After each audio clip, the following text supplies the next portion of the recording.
ఏపీలో భారీగా కార్యకలాపాల విస్తరణకు హెచ్సీఎల్ సన్నాహాలు చేస్తోంది. మరో 15,000 ఉద్యోగాల కల్పన దిశగా అడుగులు వేసింది. హెచ్సీఎల్ ప్రతినిధులు ఈ మేరకు మంత్రి లోకేష్ ను కలిసి సుముఖత వ్యక్తం చేశారు.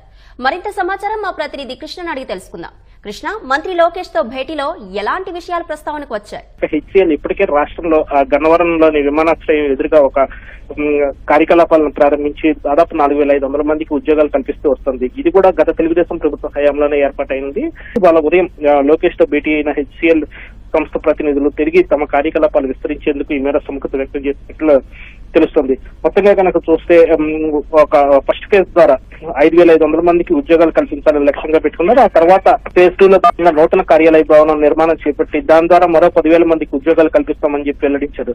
దీంతో మొత్తంగా చూస్తే కనుక ఈ 2 దశల్లో 15,500 ఉద్యోగాలు, అలాగే ఇప్పటికే కల్పిస్తున్న 4,500 ఉద్యోగాలతో కలిపి మొత్తంగా హెచ్సీఎల్ సంస్థ తమ